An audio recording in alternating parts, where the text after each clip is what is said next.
नमस्कार फ्रेंड्स, स्वागत है आपका अपने YouTube चैनल गोरिजा स्टडी.9 पे। आज हम प्राचीन भारत के इतिहास में मौर्य वंश को समझेंगे। आज के इस वीडियो में हम केवल मौर्य वंश के शासकों के बारे में समझेंगे। अगले वीडियो में हम मौर्य वंश के प्रशासन संबंधी जानकारी को कंप्लीट समझेंगे, यानी 2 वीडियो में हमारा मौर्य वंश कंप्लीट हो जाएगा। ठीक है, शुरुआत करते हैं मौर्य वंश की। मौर्य वंश, मौर्य वंश की शुरुआत के साथ ही हम ये जान ले कि स्थापना यानी मौर्य वंश की स्थापना किस प्रकार हुई या मौर्य वंश की शुरुआत किस प्रकार हुई। पिछले वीडियो में हमने पढ़ा था सिकंदर का आक्रमण, यानी जिस समय सिकंदर ने भारत पर आक्रमण किया उस समय भारत पर यानी कंप्लीट मगध साम्राज्य पर शासन किसका था? नंद वंश का। और नंद वंश का जो अंतिम शासक था वो था घनानंद। इसी के समय जो सिकंदर था, यूनान का सिकंदर, इसने भारत विजय का अभियान चलाया था। जब भारत विजय के अभियान की सूचना मिली चाणक्य को, यानी चाणक्य जो तक्षशिला यूनिवर्सिटी के महामात्य थे उस समय के, तो चाणक्य ने सिकंदर के आक्रमण के डर से सहायता मांगी थी घनानंद से। घनानंद ने चाणक्य का अपमान कर दिया था और इस अपमान का बदला लेने के लिए चाणक्य ने अपना एक शिष्य तैयार किया, जिसे प्रशिक्षित किया और युद्ध नीति की शिक्षा दी। वो था चंद्रगुप्त मौर्य। अपने शिष्य को शिक्षा देकर, यानी अपने शिष्य चंद्रगुप्त मौर्य को शिक्षा देकर युद्ध की और आक्रमण करवा दिया था किस पर? घनानंद पर। यानी घनानंद का वध करके चंद्रगुप्त मौर्य ने 322 ईस्वी पूर्व इस वंश की स्थापना की थी। मौर्य वंश की स्थापना किसने की थी? चंद्रगुप्त मौर्य ने 322 ईस्वी पूर्व। अब ये जाने कि चंद्रगुप्त मौर्य ने मौर्य वंश की स्थापना की थी, यानी मौर्य वंश का संस्थापक कौन था? चंद्रगुप्त मौर्य। चंद्रगुप्त मौर्य का जन्म हुआ था 345 ईस्वी पूर्व, 345 ईस्वी पूर्व, और मृत्यु हुई थी 298 ईस्वी पूर्व। क्योंकि ये संस्थापक थे तो इनके बारे में व्यापक रूप से जानना हमारे लिए जरूरी हो जाता है। और मौर्य वंश भारत यानी प्राचीन भारत का वह वंश था जिसने इस समय व्यापक रूप से भारत के सभी महाजनपदों पर शासन किया था। और सबसे पहले भारत को एकीकरण, यानी भारत को एकजुट करने का जो सफल प्रयास किया था, पहला प्रयास किया था, वो किया था चंद्रगुप्त मौर्य ने। अब हम देखते हैं कि मौर्य वंश की हमें जानकारी किस प्रकार मिलती है। तो जब जिस वंश की या जिस वस्तु के इतिहास का या किसी भी चीज के इतिहास का अगर हमें साहित्यिक स्रोत मिलता है, यानी जिस किसी के साहित्यिक स्रोत प्राप्त होते हैं, हमें उसके ऐतिहासिक स्रोतों को जानना हमारे लिए ज़्यादा जरूरी नहीं होता। जिस चीज़ के हमें साहित्यिक स्रोत प्राप्त नहीं होते उसके हमें पुरातात्विक स्रोत जानने जरूरी हो जाते हैं। तो हमें जो चंद्रगुप्त मौर्य का वंश है, मौर्य वंश, इसकी कंप्लीट जानकारी साहित्यिक स्रोतों से मिल जाती है। तो समझते हैं हम कि साहित्यिक स्रोतों से यानी कौन कौन से साहित्यिक स्रोत हैं जिनसे मौर्य वंश की जानकारी मिलती है। साहित्यिक स्रोतों से मौर्य वंश की जानकारी हमें मिलती है। जो फर्स्ट है, सबसे पहला साहित्यिक स्रोत अर्थशास्त्र। और इसके लेखक कौन थे? चाणक्य, विष्णुगुप्त या कौटिल्य। इनके अन्य नाम चाणक्य, विष्णुगुप्त, कौटिल्य, जिन्होंने सबसे पहला अर्थशास्त्र लिखा था। और इस अर्थशास्त्र में इकोनॉमिक्स की ज्यादा जानकारी न होकर ज्यादा जानकारी किसकी है? राजनीति की। ठीक है, राजनीति की जानकारी इसमें ज्यादा है, बल्कि अर्थशास्त्र यानी इकोनॉमिक्स की जानकारी इसमें कम है। तो सबसे पहला अर्थशास्त्र किसने लिखा? चाणक्य ने। और ये वही चाणक्य हैं जिसने घनानंद के वध करवाने में चंद्रगुप्त मौर्य की सहायता की थी। यानी मौर्य वंश की स्थापना करने में सबसे ज्यादा मदद किसने की थी? चाणक्य ने। और ये शिष्य था चंद्रगुप्त मौर्य चाणक्य का। चंद्रगुप्त मौर्य ने मौर्य वंश की स्थापना के बाद प्रधानमंत्री बनाया था अपने शासन का किसको? चाणक्य को। ठीक है, इससे जानकारी मिलती है मौर्य वंश की। सबसे पहला ये। सेकंड, मौर्य वंश की दूसरी जानकारी मिलती है पुराणों से। ठीक है, पुराणों से मौर्य वंश की जानकारी पुराणों से मिलती है, जैसे कि भागवत पुराण। भागवत पुराण और वायु पुराण। भागवत पुराण और वायु पुराण से भी मौर्य वंश की जानकारी मिलती है। भागवत पुराण मौर्य वंश के बारे में जानकारी देता है और बताता है कि भागवत पुराण के अनुसार मौर्य वंश में कुल 10 राजा हुए थे, ठीक है। और वायु पुराण में मौर्य वंश के केवल 9 राजा माने गए हैं, यानी वायु पुराण के अनुसार मौर्य वंश में 9 राजा हुए थे। अगली जानकारी मिलती है जैन ग्रंथों से, जैन ग्रंथों से व बौद्ध ग्रंथों से, बौद्ध ग्रंथों से, ठीक है। जैन ग्रंथों व बौद्ध ग्रंथों से जानकारी मिलती है और ये बताते हैं कि जो चंद्रगुप्त मौर्य है वो क्षत्रिय वर्ण से संबंधित था, क्षत्रिय वर्ण से संबंधित था। कौन? चंद्रगुप्त मौर्य, ठीक है। चंद्रगुप्त मौर्य को क्षत्रिय वर्ण से संबंधित किसने बताया है? जैन ग्रंथ और बौद्ध ग्रंथों ने, ठीक है। इसके अलावा जो चौथा है वो है मुद्रा राक्षस, मुद्रा राक्षस। मुद्रा राक्षस नाटक है जिसकी रचना की थी किसने? विशाख दत्त, विशाख दत्त। विशाख दत्त द्वारा रचित मुद्रा राक्षस में यह बताया गया है कि किस प्रकार कौटिल्य और यानी चाणक्य और चंद्रगुप्त मौर्य ने मिलकर घनानंद का वध किया था और भारत के साम्राज्य यानी मगध की गद्दी पर किस प्रकार नंद वंश की स्थापना की थी। और इस मुद्रा राक्षस नाटक में बताया गया है कि जो चंद्रगुप्त मौर्य हैं ये निम्न कुल के थे, ठीक है, निम्न कुल के थे, यानी निम्न वर्ण से संबंधित थे। कौन? शूद्र वर्ण मान लो, शूद्र वर्ण से संबंधित बताया गया है मुद्रा राक्षस नाटक में। और ये किसकी रचना है? विशाख दत्त की। और चंद्रगुप्त मौर्य को निम्न कुल यानी शूद्र वर्ण से बताया गया है। अगला जो साहित्यिक स्रोत है जिससे जानकारी मिलती है मौर्य वंश की वो है इंडिका, इंडिका पुस्तक, इंडिका पुस्तक। और इसकी रचना किसने की थी? मेगास्थनीज ने, मेगास्थनीज। मेगास्थनीज जो चंद्रगुप्त मौर्य के दरबार में एक राजदूत के रूप में आए थे और 4 साल इन्होंने चंद्रगुप्त मौर्य के दरबार में बिताए। और मेगास्थनीज को भेजा किसने था? सेल्यूकस निकेटर ने, ठीक है। सेल्यूकस निकेटर कौन थे? सिकंदर के सेनापति। सिकंदर के सेनापति ने, यानी सिकंदर जब वापस जा रहा था, भारत विजय अभियान उसका पूरा नहीं हुआ और जब वो वापस लौट रहा था तो जो फारस के देश उसने जीते थे, यानी पाकिस्तान के कुछ देश, जैसे उस समय पाकिस्तान में 2 महाजनपद थे, गांधार और कंभोज, उनको जीता था। आगे जो फारस के देश जीते थे उनको अपने सेनापति सेल्यूकस निकेटर के हवाले कर दिए थे। और ये सेल्यूकस निकेटर बाद में युद्ध करने आता है चंद्रगुप्त मौर्य से, लेकिन वो हम आगे पढ़ेंगे और देखेंगे कि किस प्रकार इसने मेगास्थनीज को भेजा था तथा अपनी पुत्री का विवाह भी किया था। तो साहित्यिक स्रोतों में सबसे पहले अर्थशास्त्र, अर्थशास्त्र के रचयिता कौन थे? चाणक्य, जो चंद्रगुप्त मौर्य के प्रधानमंत्री थे। और इस अर्थशास्त्र में राजनीति से संबंधित बातें मिलती हैं और इसने, यानी यह जानकारी देता है मौर्य वंश की। अगला है पुराणों से भी मौर्य वंश की जानकारी मिलती है, जैसे कि भागवत पुराण में बताया गया है कि मौर्य वंश के 10 राजा हुए थे और वायु पुराण में पता चलता है कि मौर्य वंश के 9 राजा हुए थे। जैन ग्रंथों और बौद्ध ग्रंथों से भी मौर्य वंश की जानकारी मिलती है और जैन ग्रंथों और बौद्ध ग्रंथों में बताया गया है कि जो चंद्रगुप्त मौर्य था ये क्षत्रिय वर्ण से संबंधित था। अगला जो मुद्रा राक्षस नाटक है, यह रचना थी विशाख दत्त की और इस नाटक में बताया गया है कि किस प्रकार कौटिल्य ने अपनी कुटिल नीति से चंद्रगुप्त मौर्य को प्रशिक्षित किया और घनानंद का वध करवा के मगध के साम्राज्य पर मौर्य वंश की स्थापना की थी। अगला है मेगास्थनीज की इंडिका।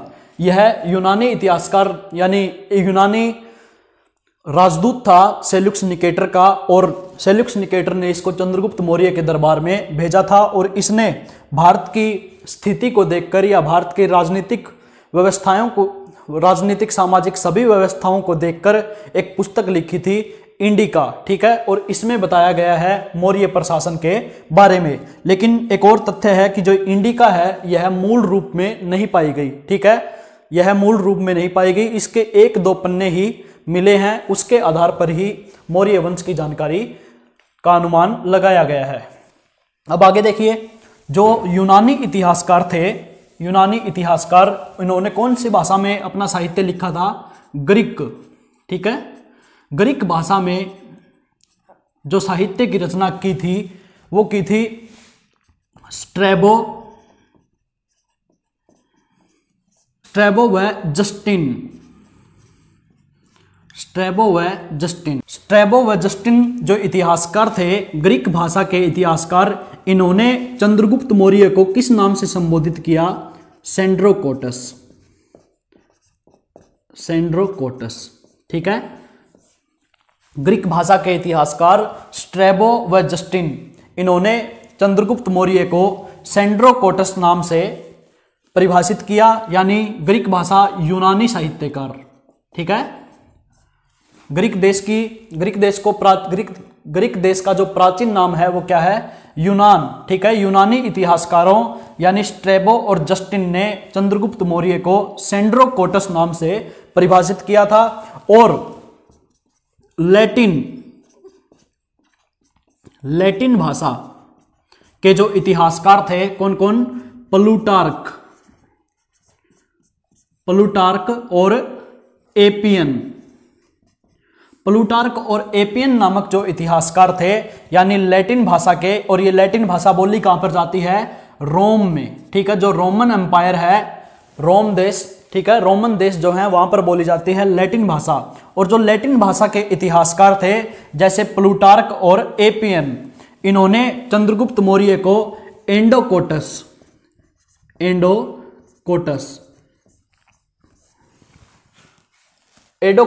या एंड्रोकोटस के नाम से संबोधित किया था। यानी जो इनके इतिहास थे, इतिहास से संबंधित इनकी पुस्तकें थी, उन ग्रीक भाषा में स्ट्रैबो और जस्टिन ने चंद्रगुप्त मौर्य को सेंड्रोकोटस कहा, और लैटिन भाषा में प्लूटार्क और एपियन ने चंद्रगुप्त मौर्य को एंड्रोकोटस कहा। इसका पता किसने लगाया? सर विलियम जोन्स ने। ठीक है, सर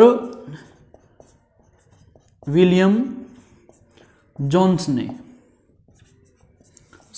जोन्स ने सबसे पहले इसका पता लगाया था कि सेंड्रोकोटस और एंड्रोकोटस नाम से जो संबोधित किया गया है इतिहास में, ये किसका नाम है? चंद्रगुप्त मौर्य का। ठीक है, अब आगे समझते हैं चंद्रगुप्त मौर्य के बारे में। जब भारत के साम्राज्य पर, यानी नंद वंश जो था, इनको साम्राज्य निर्माता भी कहा जाता है। और इस समय का जो नंद वंश था चंद्रगुप्त मौर्य से पहले का, इसने कंप्लीट भारत पर, ठीक है, जो एकीकरण, भारत के एकीकरण की पहला जो सफल प्रयास किया था वो क्या था? चंद्रगुप्त मौर्य ने। और जो केंद्रीय प्रशासन की सबसे पहली नींव रखी थी वो की थी नंद वंश ने। ठीक है, यानी चंद्रगुप्त मौर्य ने सबसे पहले भारत के एकीकरण का प्रयास किया था। लेकिन जो सबसे पहले केंद्रीकृत प्रशासन की शुरुआत की थी वो की थी नंद वंश के राजाओं ने। और नंद वंश का यानी घनानंद जो अंतिम शासक था, इसको मारकर, इसकी हत्या कर चंद्रगुप्त मौर्य ने मगध के साम्राज्य पर किसकी स्थापना की थी? मौर्य वंश की। और चंद्रगुप्त मौर्य के बारे में अब हम समझते हैं। चंद्रगुप्त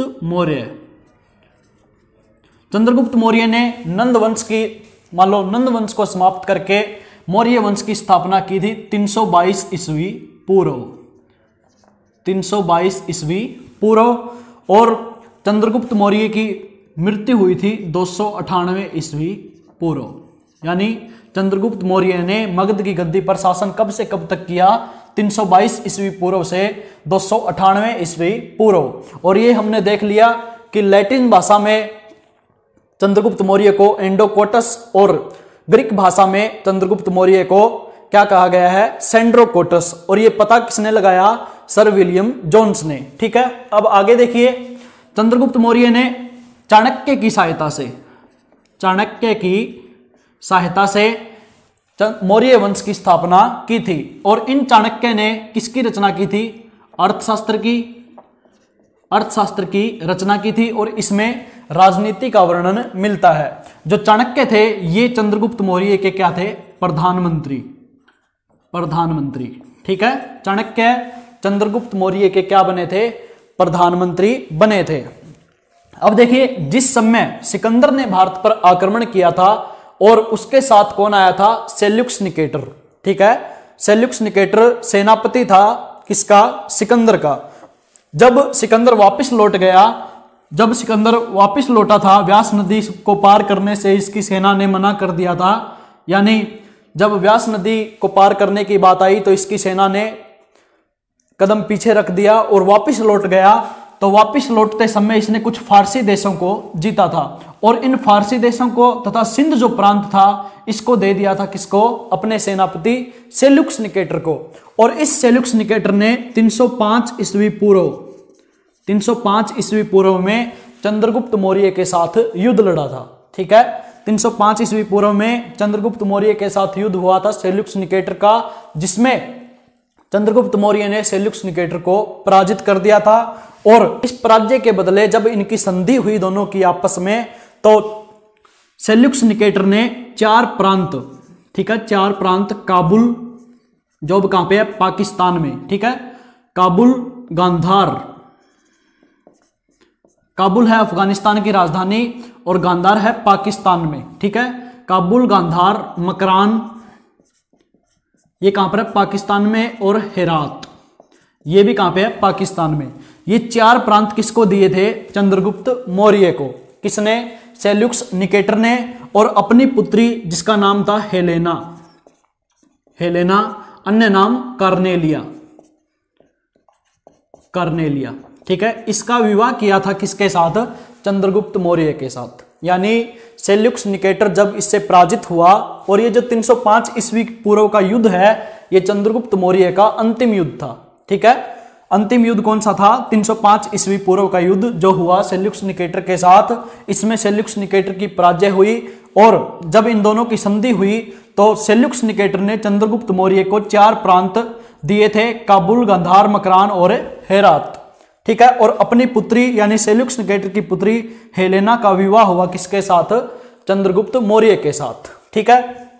अब आगे देखिए, शुरुआत में जो चंद्रगुप्त मौर्य था यह हिंदू वैदिक धर्म यानी हिंदू धर्म का अनुयायी था। जो वैदिक हिंदू धर्म था इसका अनुयायी था। लेकिन बाद में जो भद्रबाहु थे, जब जैन धर्म को हमने पढ़ा था तो देखा था कि भद्रबाहु जो थे, यानी मगध में 12 वर्षों का जब अकाल पड़ता है तो भद्रबाहु कहां पर चले जाते हैं, दक्षिण भारत की तरफ। और जब वापस आते हैं तो बौद्ध धर्म के जो अनुयायी थे उन्होंने बौद्ध धर्म से अलग शिक्षाएं अपना ली थी। उस समय बौद्ध धर्म का विभाजन हो जाता है। जो भद्रबाहु थे ये जो मूल शाखा थी बौद्ध धर्म की, हीनयान इसके अनुयायी थे। और जो स्थूल भद्र थे वो अनुयायी थे किसके, महायान शाखा के, ठीक है। तो हीनयान शाखा के अनुयायी थे भद्रबाहु। इनसे शिक्षा ली थी चंद्रगुप्त मौर्य ने अपने जीवन के अंतिम दिनों में, ठीक है। अपने जीवन के अंतिम दिनों में भद्रबाहु से शिक्षा ली थी किसने, चंद्रगुप्त मौर्य ने। और संलेखना, ठीक है, पद्धति कौन सी है, संलेखना पद्धति से कर्नाटक के दक्षिण भारत के श्रावण बेलगोला में प्राण त्याग दिए थे, ठीक है। अपने प्राण त्याग दिए संलेखना पद्धति से। और भद्रबाहु से जैन धर्म की दीक्षा ली थी, ठीक है, अपने जीवन के अंतिम दिनों में।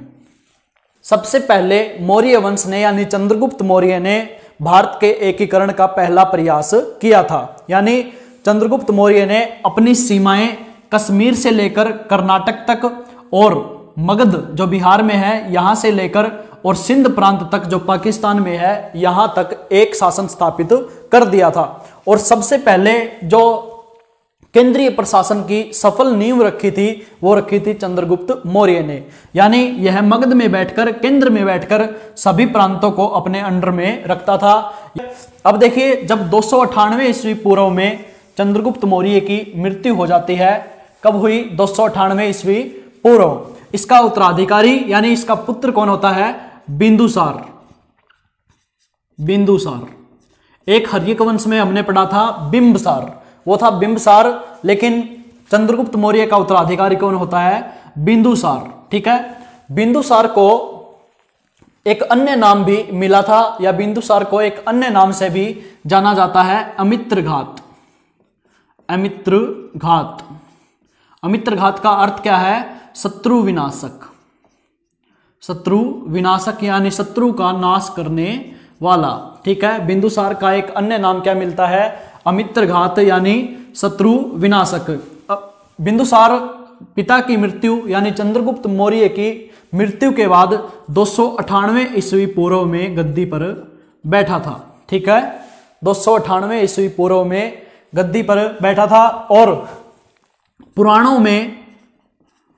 पुराणों में बिंदुसार को भद्रसार कहा गया है। ठीक है, भद्रसार कहा गया है।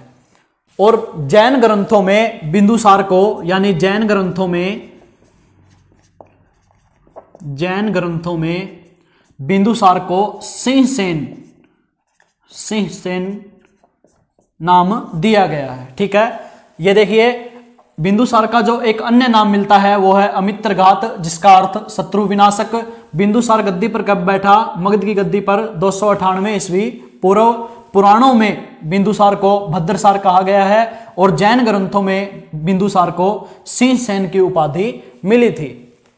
अब देखिए, जो चंद्रगुप्त मौर्य के समय सेल्यूकस निकेटर था, उसके दरबार में कौन रहता था? मेगस्थनीज। और मेगस्थनीज को भेजा था किसने? सेल्यूकस निकेटर ने चंद्रगुप्त मौर्य के दरबार में। तो चंद्रगुप्त मौर्य का उत्तराधिकारी कौन हुआ? बिंदुसार। और सेल्यूकस निकेटर का उत्तराधिकारी कौन हुआ? एंटियोक्स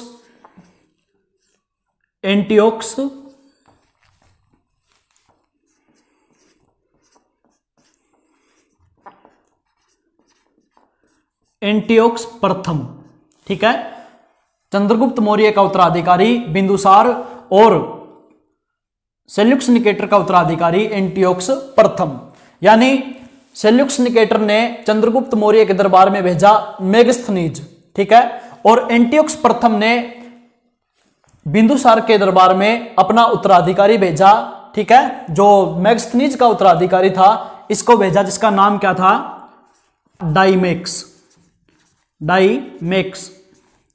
डाइमेक्स नामक राजदूत भेजा था एंटियोक्स प्रथम ने। और ये कहां का राजा था? सीरिया का, सीरियन जिसे बोलते हैं, सीरियन नरेश। ठीक है, बिंदुसार ने एंटियोक्स प्रथम से यानी सीरियन नरेश से 3 चीजें भी मंगवाई थी। कौन कौन सी? अंजीर, सूखे अंजीर, और मदिरा यानी शराब, और एक दार्शनिक।